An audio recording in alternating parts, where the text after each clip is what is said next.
amigo, eu falei que ia ter muitas emoções. Muitas emoções. E a gente viu aí o André, né, que nasce, evolui, chega num momento de dificuldade, demonstra resiliência, consegue encontrar forças para contornar, ressurgir, aí volta para a televisão. Chega na televisão, entrevista com a Oscar Niemeyer. E aí, na sequência, Manuel Araújo, esse ícone da Bahia, das artes. E aí, André, conte pra gente. É nesse momento... Isso, eu queria pegar... Você traz uma coisa muito importante, que é a leitura da baianidade. O que a Bahia aportou no seu olhar sobre arte, sobre beleza, certo? Sobre o belo? Na realidade, gente, o programa Tudo a Ver entrou no ar em 18 de janeiro de 2004, tá? Quando eu comecei a fazer televisão, programas, como é que a gente chama? Programas independentes, tá? Eles não tinham muito sucesso, eles passavam 3, 6 meses e não conseguiam se manter. E quando eu resolvi fazer o Tudo a Ver, eu acho que foi uma divisão de conceitos do meu trabalho. E que, apesar das pessoas acharem que eu transito por muitas coisas, e é verdade, eu transito por muitas coisas, mas existe uma linha tênue que segue todos os meus caminhos, tá?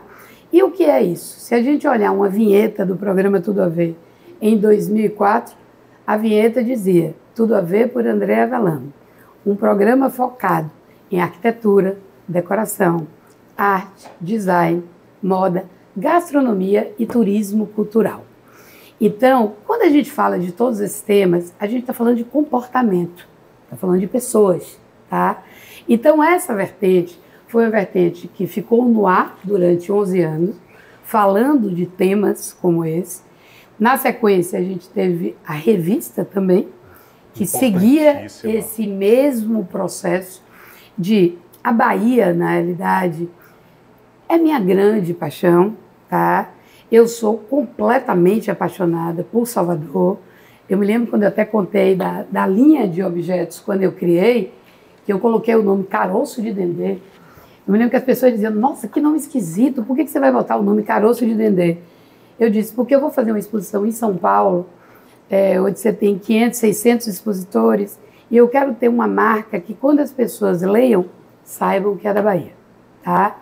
Então, o Caroço de Dendê frequentou sempre regionalização, tá? Então, a coisa da valorização de arte, de artesanato, do fato à mano, tá certo? Isso sempre foi uma coisa que mexeu comigo, tá? Falar de ancestralidade, é falar da minha própria história de vida. Então, isso sempre mexeu comigo. 11 anos de televisão, onde a gente abriu espaço para todos esses grandes nomes que hoje estão aí. Acho que a primeira entrevista de Sidney Quintela foi feita no meu programa, Daniela Lopes, Aline Canussu, toda essa turma que hoje é a turma que efetivamente estão aí acontecendo e fazendo muito sucesso. A gente teve a oportunidade de abrir janelas sempre para novos talentos. Então, a proposta do meu trabalho é sempre falar sobre isso.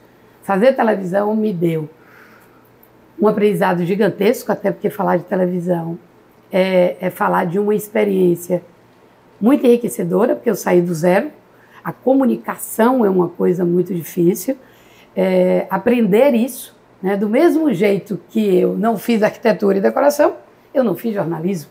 Então, eu me tornei uma comunicadora, tá? Então, foi apanhando e aprendendo, mas eu queria mostrar para o meu programa local as principais mostras de arquitetura e arte que aconteciam no Brasil. Eu quis sair com Marcelo Negromonte, com a câmera na mão, com o tripé na mão, e fomos fazer a Feira de Milão e mostrar o evento mais importante. Nós fomos gravar o Palácio de Versalhes, nós fomos para Madrid, nós fomos para diversos lugares do mundo, eu, Marcelo e uma câmera. O programa, internacionalizei um programa local. Exatamente. E nisso levando o equipamento às costas. Marcelo Negromonte, que foi meu diretor de fotografia da primeira, 11º ano, craque, né? que é um craque, que foi, ele me dirigia, ele tinha trabalhado na Rede Globo, ele me dirigia, e a gente teve uma troca muito bacana, porque os dois eram apaixonados pelo que fazia, e quando a gente tinha um processo já bem estabilizado em televisão, com os mesmos patrocinadores, né? Ou seja, agradecer ao mercado local, porque às vezes as pessoas falam, e por isso que eu acho que é muito importante falar da Bahia, é que todo mundo chega e diz assim, eu não consigo entender como uma mostra dessa, ou como um programa desse não é patrocinado pelo Bradesco, não é patrocinado pelo Itaú, por grandes marcas nacionais. Legal, também acho. Mas essa história toda dos meus últimos 20 anos de trabalho são as marcas locais que me fizeram estar de pé. Tá? Então, eu aprendi que é ganhando 3 mil de um, 3 mil de outro, 2 mil de um, 5 mil de outro, que você vai construindo a sua história. Se chegar ao patrocinador de 200, poxa, que bacana. Mas, na minha história, sempre foi o catadinho. É fazendo com os locais que a gente foi construindo a história. E dando uma devolutiva, não só de... Eu digo que se você vende por 2, entregue 4. Entregue sempre mais. Dê mais, que você vai criando uma fidelização, e foi isso que a gente conseguiu. No dado...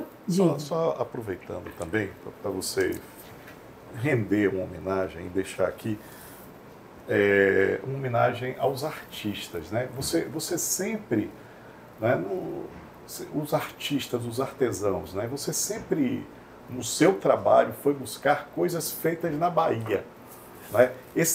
Você entra nos seus projetos da Casas Conceito, você chega lá, você tem aquela casinha feita de sapé ali que você está apresentando agora. Mas você, historicamente, sempre foi buscar o artista lá do município da Barra. Sempre. Né? O sempre. cara de Cachoeira. Maragujupinho. Tá certo? Atrás do Cisal, do trabalho de trançado de Porto Sauípe. Assim, Roberto, essa leitura sempre me acompanhou, tá? Eu acho que quando você fala do momento que a gente vive de projetos contemporâneos, ou seja, o que é ser contemporâneo, é você contar a história do que você está vivendo. Mas o que eu mais tentei no período de televisão e no período da editora, né, que em breve vamos voltar de novo a ter as revistas circulando, a gente tem uma parada no período da pandemia e com essa loucura toda da mostra eu terminei dando uma parada, mas quero voltar. Eu amo o cheiro do papel, eu amo o toque do papel. Mas assim, uma coisa que eu acho importante é que quando você fala de artesanato, você está falando de arte, tá? E qual é o grande papel do arquiteto e do decorador? É mostrar e é entender como usar. Você veja, por exemplo, Pernambuco é um estado que ele utiliza o artesanato como arte e valoriza isso há muitos anos. Ele tem uma história e uma tradição da valorização do artesanato muito forte. Na Bahia, as pessoas que conseguem ter um poder aquisitivo mais alto entendem que artesanato é para casa de praia. Tá? É como se o barro fosse colocado no segundo plano. E isso é o grande equívoco, tá? Então, hoje, quando você chega na Casa Conceito e você entra no palacete do Tira-Chapéu, numa construção de arquitetura eclética, que você mistura o Art Nouveau com a arquitetura eclética, na entrada você tem um totem com uma casa de sapé dentro de uma caixa de acrílico. O que é isso? O que é isso? É reiterar o trabalho que eu venho fazendo ao longo dos 25 anos da minha vida. Aquilo, num sábado, teve uma exposição na Fonte Nova, era uma exposição de artesanato gratuita, né? E eu fui com Rita Câmara, minha eterna companheira de olhar para a arte, para descobrir a arte, para valorar a arte. E quando eu falo da arte, eu falo de grandes artistas, de grandes nomes internacionais, como o artista artesão, porque o artesão é o artista. Então eu estava andando pelo estádio, né, lá pela Arena Fonte Nova, e eu me deparei com uma casa feita em sapé, em barro, e foi um dos momentos lindos da minha vida, porque quando eu olhei aquela peça, eu me emocionei. E quando a pessoa que fez a peça, que estava atrás do balcão, viu a emoção, a minha emoção, ela saiu de trás e veio me abraçar. E a gente se abraçou e chorou, sem nunca ter se visto, mas naquele momento a energia fez com que eu entendesse que eu tinha um papel naquele trabalho que é desenvolvido por 3 irmãs em Camaquã, retratando... 3 irmãs, né? São 3 irmãs de Camaquã que retratam as casas do sertão da Bahia. E elas retratam contando a história e a vivência do que elas passaram, do cotidiano delas, tá? E foi muito interessante porque tinham 3 ou 4 peças ali naquele momento. Eu adquiri as 3 peças. No primeiro momento que eu adquiri, não foi pensando em nada especificamente, e sim valorar a arte, querer aquela peça na minha casa, que está na entrada da Casa dos Conceitos e não está à venda, porque ela é minha, tá? Mas, quando eu cheguei em casa, que Inácio me perguntou quanto tinha custado, e eu falei para ele, disse, nossa, mas você não pagou só isso, você pagou a mais, né? Aí eu olhei para ele e disse assim, não é o pagar a mais por aquela peça, precisa ser construída uma história. E eu liguei para ela, e daquele dia até hoje, eu adquiro toda a produção das 3 irmãs de Camaquã. Tudo que é produzido por elas é adquirido por mim. E qual é o recado que eu quero dar isso? E qual é a intenção para isso, que é o que acontece na Casa dos Conceitos?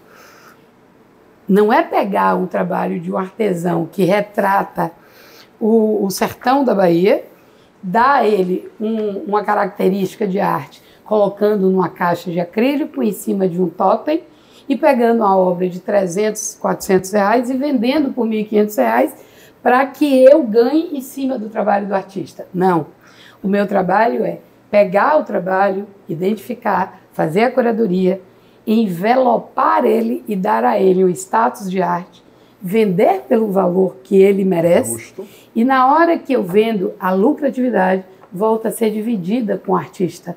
Porque esse é o trabalho de reposicionamento do artesão como arte na Bahia. Então, quando você sobe as escadas, boa parte das escadarias da Casa dos Conceitos estão com obras de artistas que não estão em galeria de arte. Então, qual foi o trabalho que eu pedi à Rita Câmara? Visite ateliês, tente descobrir técnicas, processos, o que é feito, de que forma é feito, e vamos colocar desde um quadrinho 10 por 10 até uma tela de 1,20 por 1,20, para que dessa forma a gente possa apresentar. Tem artistas que estão expostos em grandes espaços, hoje na Bahia, e que ninguém sabia quem era o artista. Agora não. Agora você sabe quem é aquele artista, e a ideia do Palacete Tira Chapéu é dar continuidade a esse trabalho de capacitação, a esse trabalho de arte e de artesanato da Bahia para o mundo. Andréa, mas conta pra gente como é que nasce a Casa dos Conceitos, né? Me lembro que tem mais ou menos 6 anos, a primeira Casa Conceito foi no Horto? Exatamente. No Horto. Como é que nasce? Você na televisão, você retoma, como é que você chega nessa ideia? Na realidade, eu sempre fui uma grande incentivadora e sempre participei muito ativamente de mostras de decoração, como a Casa Cor, que é um grande case de sucesso, nacional, considerada, né? Nacional e internacional, considerada a mostra de decoração das Américas, tá? Eu não só participei como designer, como participei como comunicadora, sempre fiz programas de televisão e revista dentro da mostra. E, assim, em 2007, para você ter ideia, Marcelo, eu cuidei de 22 ambientes da mostra que aconteceu na Associação Atlética, buscando que tivessem eventos todos os dias. Eu trouxe chefes como Charlot, eu trouxe Marcelo Rosenbaum, eu trouxe Sérgio Rodrigues, eu trouxe Roberto Migoto, Arthur de Matos Casas.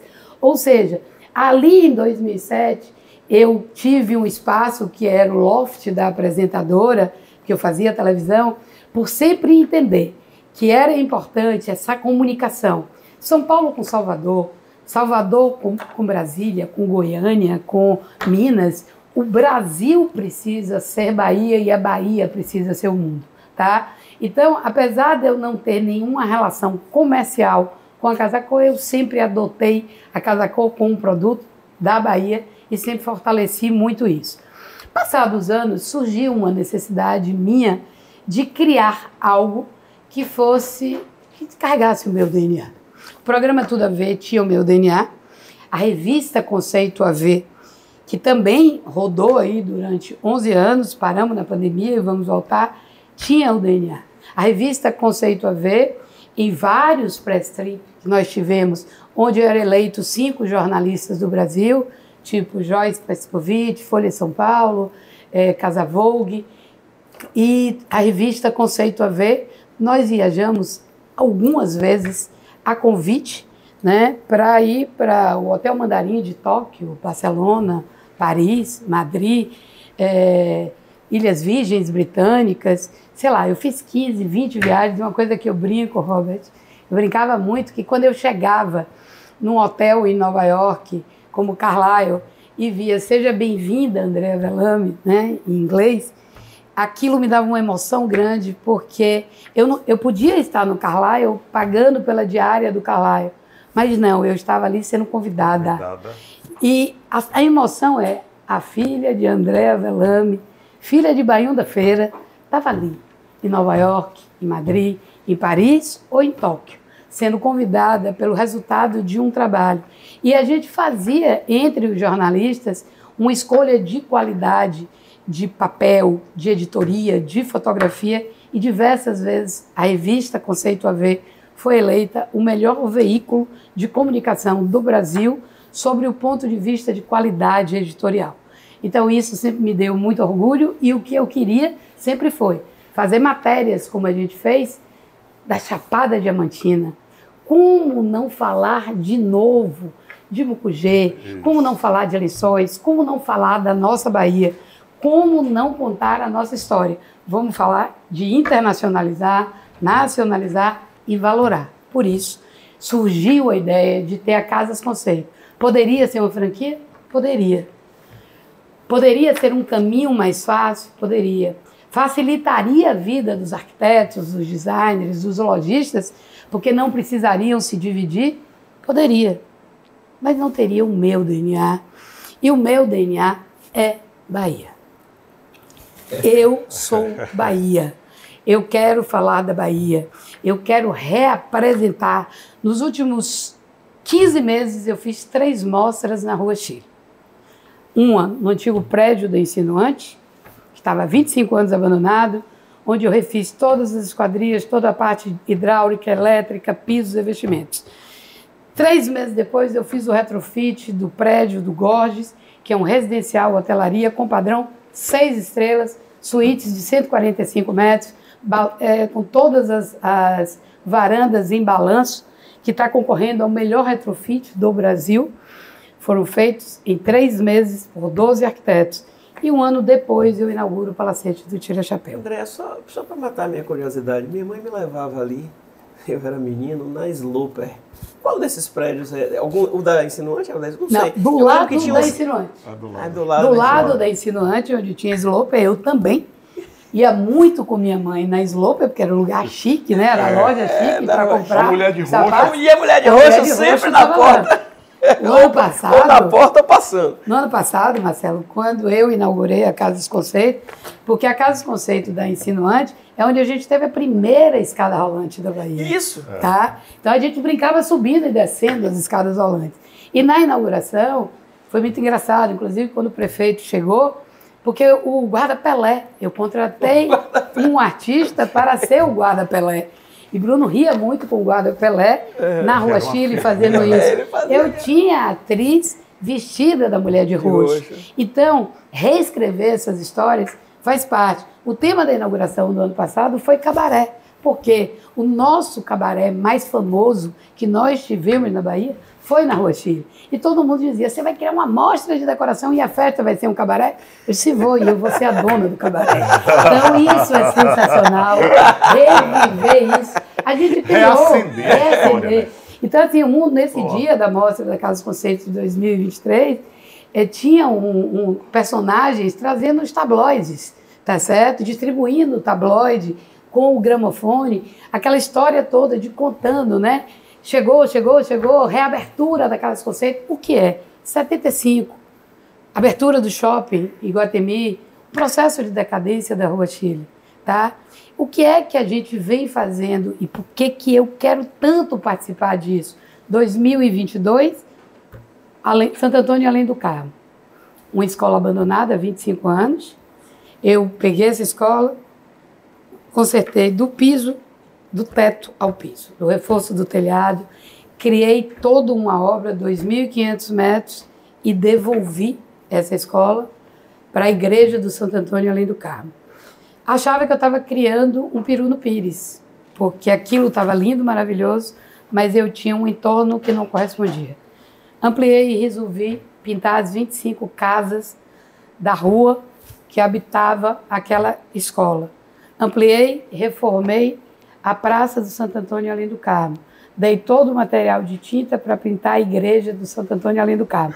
Não pintei porque o IFAM não chegou a permitir. Pintei o Museu da Capoeira. Asfaltei a rua daquela travessa onde estava a escola que recebia a moça. Então, deixar esse legado passou a ser a minha cachaça. André, pegando só a Rua Chile que você trouxe. Se você somar os 3 projetos, quanto de laje você já... 10.000 metros quadrados. Eu fiz no último ano 10.000 metros quadrados de obra, tá? Eu inaugurei a de 2023, em 29 de julho, mais ou menos, e inaugurei agora 2024, 2 de setembro. Então, nós estamos falando em 14 meses, tá? Em 14 meses, eu entreguei 10.000 metros quadrados São 100 reformados. apartamentos de 100 metros quadrados. Então... É muita coisa. Né? É muita coisa. 50 metros quadrados. É muita coisa. É muita coisa. É muita entrega, assim, entrega de vida, de tempo, de desejo. Me tornei a presidente da Associação da Rua Chile. Rua Chile, né? Eu vi aqui. Quanto tempo você leva, assim, porque se você pegar isso, você falou em 14 meses, né? 3 mostras. 3 mostras. Mas isso não é o normal. O normal é uma por ano. Uma por ano. Isso foi uma exceção. Se fosse normal, não era André Avelange. Não, Se fosse muito quadradinho no padrão. Seria, assim, quanto tempo você leva para fazer o planejamento? E quanto tempo você leva, cada mostra dessa você levou realizando? São mais ou menos 8 a 10 meses. Ó. Ou seja, quando acaba uma, você já precisa estar identificando o local. Tá? Normalmente você começa a procurar o local. Hoje eu não procuro mais, porque hoje a gente já tem 5, 6 locais sendo ofertados para ser a edição de 2025. Tá? Mas entre eu identificar o local, certo, eu fazer o master plan do local... Agora é escolher o local. Escolher o local, ver a viabilidade do local, tá? Porque você tem que pensar em diversas coisas. E eu lancei a Casas Conceito 2024 no dia 8 de março desse ano e inaugurei 2 de setembro. Então, foram 6 meses, do dia que eu lancei ao dia da inauguração. O Palacete do Tira Chapéu já estava num processo de restauro há 4 anos. Mas o que a Casas Conceito fez? Ela reduz o tempo de obra de uma forma absurda. Seguramente, os empresários, os investidores demorariam 2 anos, pelo menos, para conseguir chegar onde eu cheguei em 6 meses. Além do Palacete... Sem essa qualidade, né? Porque quando você vai com um olhar de restauro... O mais importante é o seguinte, ó, você não conseguiria por diversas razões. Você não conseguiria porque você envolve 300 pessoas trabalhando ao mesmo tempo na relação da mostra. Se você tem 30, 40 ambientes, cada ambiente tem 20 profissionais trabalhando. Você não conseguiria porque o investimento é muito alto. E o que a Casas Conceito é diferente das outras mostras? A gente vive um mundo que se fala muito de sustentabilidade, né? Desde o ano passado, a gente foi convidado pela ONU para poder assinar, né? Para estar junto com os 17 símbolos dos ODS, né? E para mim foi um orgulho muito grande, porque assim, a gente não construiu nada para isso acontecer, nem fomos buscar. Certo. A gente foi procurado por entender que a gente efetivamente faz um trabalho dos Objetivos de Desenvolvimento Sustentável, né? Que abraçar o entorno, que essa questão toda vem acontecendo por filosofia, por vontade de realizar, tá? Então, esse processo de você realizar, e nesse momento que a gente fala tanto de sustentabilidade, o que é a sustentabilidade? É você não desconstruir, é você construir. Então, qual é o grande discurso? Parem de pensar se aquele imóvel é público, se aquele imóvel é privado, quem vai ganhar com aquilo depois da mostra Casas Conceito? Quem vai ganhar é a Bahia. A sociedade. Quem vai ganhar é a sociedade. Isso. Não se faz crescimento sem público e privado. O público faz a parte dele. Eu não sou patrocinada pela Prefeitura Municipal de Salvador, nem pelo governo do Estado da Bahia. Gostaria muito, mas não sou. A Prefeitura Municipal de Salvador me ajuda muito a viabilizar o projeto. Ela me permite trabalhar na construção de projetos. Então, sem iluminação pública não se faz uma coisa bacana, sem limpeza não se faz uma coisa bacana, sem o cuidado com as ruas. Ou seja, agradeço a todos os secretários que nos ajudaram a construir isso, a Secretaria de Cultura e de Turismo, todo mundo se une para realizar esse trabalho. E o privado fornece materiais e nos ajuda a construir histórias. De onde está vindo, quem vai lucrar, isso é o que menos importa. Quem lucra é a cidade. Quantos empregos a Casa Conceito gerou durante a construção e está hoje lá funcionando? Quantos empregos diretos tem lá? Oh, eu não posso te dizer assim. Eu acho que o pessoal do Palacete, do Tira-Chapéu, com restauro, devia estar gerando diretamente entre 150 e 180 empregos diretos. Certo. A Casas Conceito, durante os últimos 3 meses, deve ter gerado aí uns 200 a 300 empregos indiretos. Com a inauguração da Casas Conceito e o centro gastronômico que foi criado e o espaço cultural e de eventos que a gente está propondo, a gente de imediato fala de 200 empregos diretos.